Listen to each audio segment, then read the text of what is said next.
What's up, YouTube? Wanted to share my car with you guys.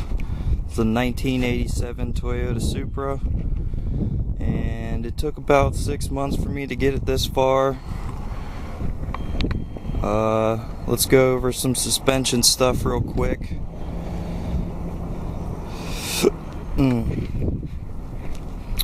We got Mokiko arms in the back, all adjustable. It took about a little over 5 months just to get the paint done on it. I had a good friend paint it for me. He also did these fender flares for me.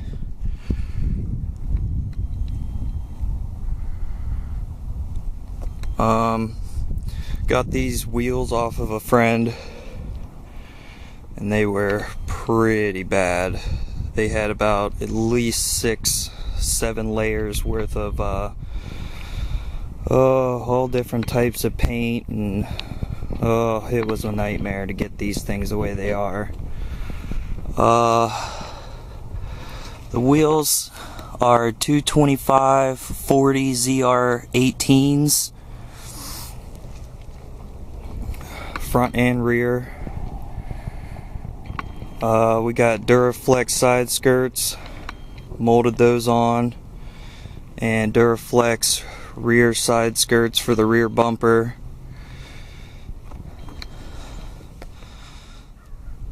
They look pretty good.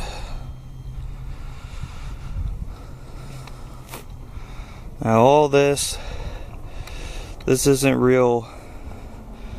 It's just vinyl wrapped. Vinyl wrapped that, and I also vinyl wrapped the hood. Didn't want to spend $1,000 to $2,000 on a real carbon fiber hood, plus wait a year and a half to get it. I got a little bit of fitment issues, but I can fix that. It's not too bad.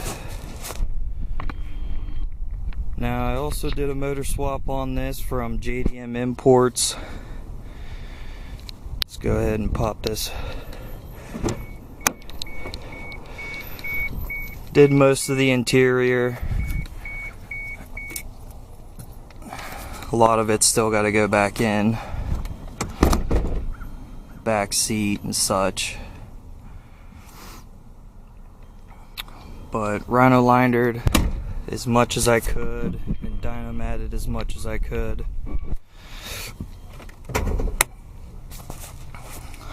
And whoever's watching, don't buy this e-brake. It's garbage. I've tried bleeding it 100 times. I've tried doing a lot of things to it, and it's just the structure of it is just complete garbage. Got the NRG deep dish wheel. The sun's not doing too good on this.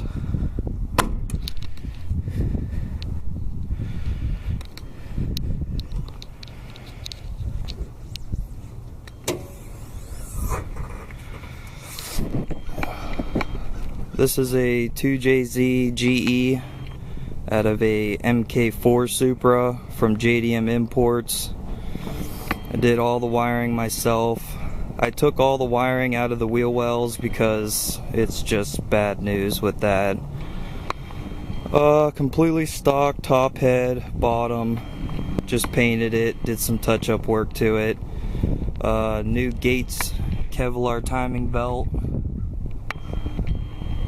with all new timing components and such. NRG spark plug wires with new cap and rotor. I got an oil catch can for both sides.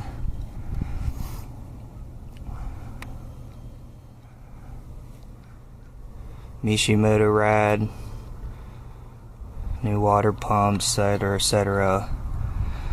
We got OBX headers all the way down to 2.5 mid pipe, and then Manzo exhaust 3-inch all the way back.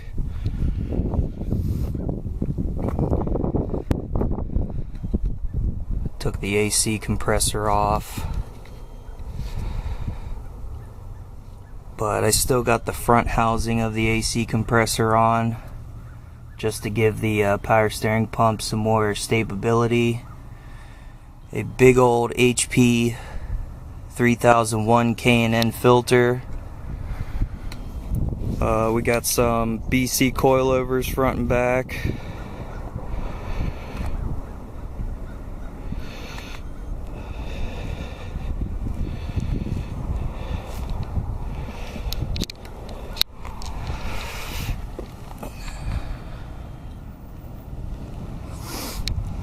We got the Aeromotive fuel pump in it.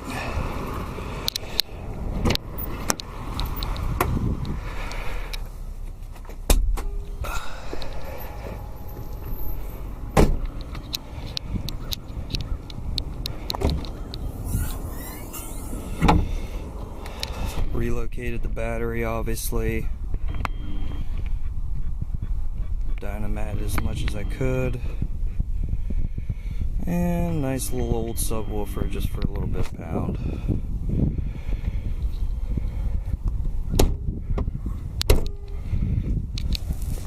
I forgot to mention this came with a W58 transmission from the 7M that was in here.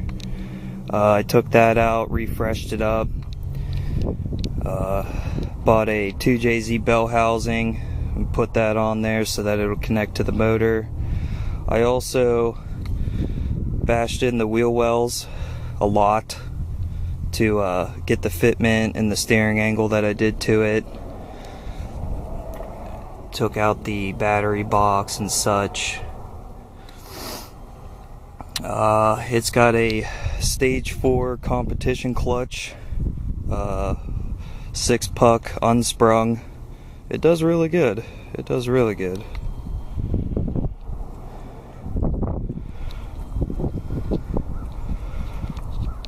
Alright. Brand new wheel bearings from OEM, from the dealership, front and back. Brand new calipers, brake pads. I got metallic brake pads on slotted and drilled rotors. They do good.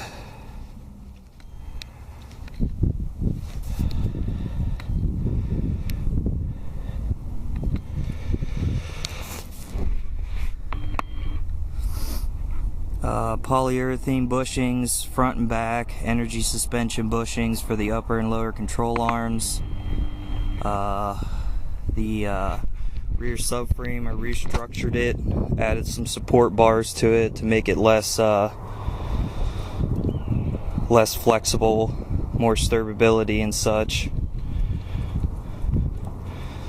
And it took about 3 months for the pineapple polyurethane bushings coming from Poland. It took a while for them to get here, but they fit in great, and they do great.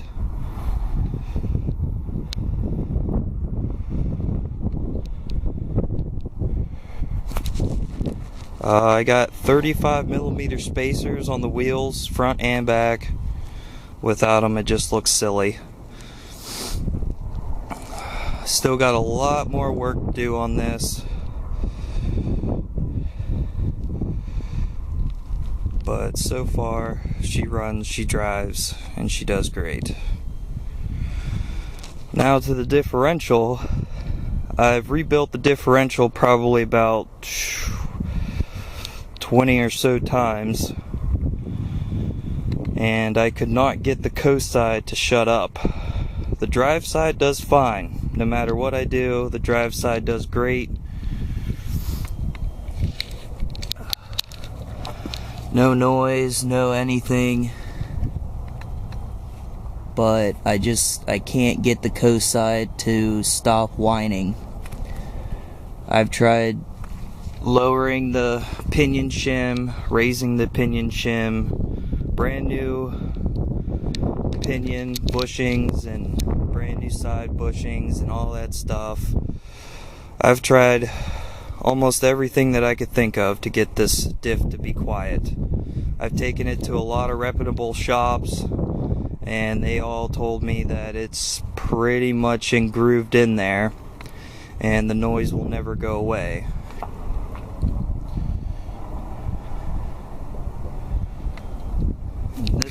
This is just some heat shielding stuff. I just put it there so that way it doesn't get the distributor so hot.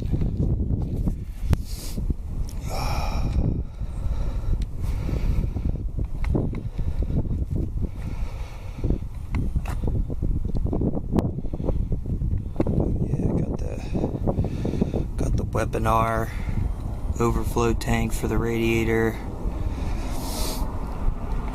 I know the wiring's not great. It needs to be tucked up a lot, but I'll get to it eventually. And I don't know how well this is gonna sound, but we'll give it a try. I'm gonna set the camera down back here and show you guys what it sounds like.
She's still kind of cold.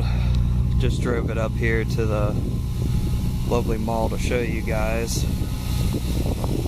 But everything seems to run great besides that damn diff.